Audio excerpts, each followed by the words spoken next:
उन गुरु महाराज को बार बार नमस्कार करता हूँ जिन्होंने अपने सम्यक ज्ञान के माध्यम से जैसे आँखों में ज्योति को उभारा जाता है अंजन शलाका के द्वारा, वैसे हम लोगों को गुरु ने नेत्र ज्योति दी है जो मोक्ष मार्ग में काम में आती है। आज का यह दिन गुरु पूर्णिमा का है, प्रभु पूर्णिमा का नहीं। गुरु पूर्णिमा कैसे आ गई, प्रभु पूर्णिमा क्यों गायब हो गई? गुरु बने बिना प्रभु बोल ही नहीं सकते। उनके शास्त्र हैं लिखे हुए, उनके उपदेश हैं, और उसके बाद जब कभी भी वो चले जाते दूसरे और गुरुओं को छोड़ करके चले जाते हैं। एक घर में यदि मान लो पिताजी कुछ बाहर जाने जाते हैं तो घर में और जो शेष हैं उनको संकेत देते हैं, सब यथावत कर लेना, फिर डरने की बात है नहीं, और वह व्यवस्थित हो जाता है।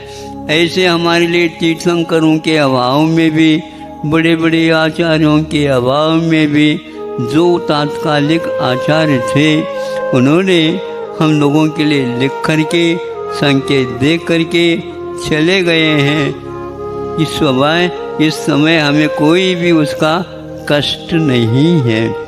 जो गुरु है उन सब बाधाओं को पार करा करके हमें जब तक मुक्ति नहीं मिलती तब तक साथ चलता। हाँ, बड़े व्यक्ति मान लो बड़े कदम रहते हैं और छोटा सा बालक उनके उंगली पकड़ करके चल रहा होता है, आप अपने दम को पूरा रख नहीं सकते। जैसे बालक चल रहा है उसी गति से आप भी चलते हैं क्या नहीं हैं? हाँ, क्योंकि ज़्यादा आप तेज़ी से चलेंगे वो चल नहीं पाएगा और न ही भाग पाएगा। इसलिए उसकी ख्याल रख कर के आप भागते नहीं। उसी प्रकार गुरु भी हम लोगों के लिए समझाते हुए ऐसे समझाते हैं जब तक समझ में नहीं आता है तो बीच बीच में भगवान ने तो आज तक किसी के कान को पकड़ा नहीं, लेकिन गुरु छोड़ते नहीं किसी को और ऐसे कान पकड़ लेते हैं। शिष्य को कैसा लगता और थोड़ा खींच ले तो ठीक ही है, ताकि मस्तिष्क के जो नस हैं ज्ञान ज्योति जिससे लग जाती है वह कम से कम खुल जाए, ज्ञानांजन अकल ठिकाने पर आ जाए। तो आज गंधर्व परमेष्टि का दिन है।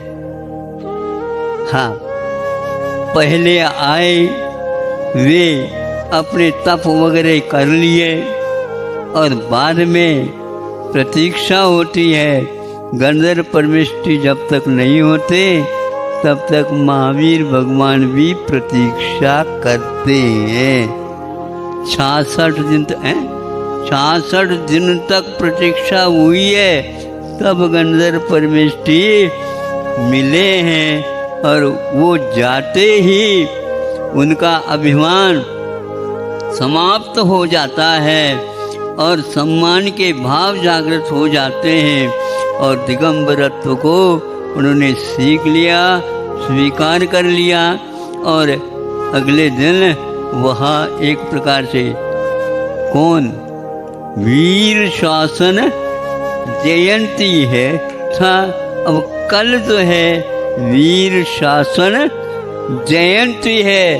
जो प्रथम बार 66 दिन के बाद केवल ज्ञान प्राप्त करने के उपरांत उन्हें दिव्य ध्वनि का लाभ हुआ। उनको क्या आवश्यकता थी दिव्य ध्वनि की? आवश्यकता हम लोगों को सुनाने के लिए। और यदि जग का काम करने वाले हैं तो गंधर्व परमेष्टि हैं, उनमें से निकाल निकाल करके हम लोगों को पिलाना कल प्रारंभ करेंगे। कल शासन जयंती आएगी, प्रथम दिव्य ध्वनि खिलेगी और गंधर्व परमेष्टि उसको झेलेंगे और हम लोगों को वह पिलाएंगे।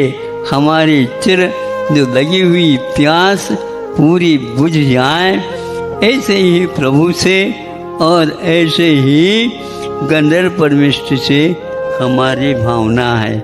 समय आपका ज़्यादा हो गया, फिर भी स्वार्थ है इसलिए आप लोग चुप बैठे हैं। अहिंसा परमो धर्म की।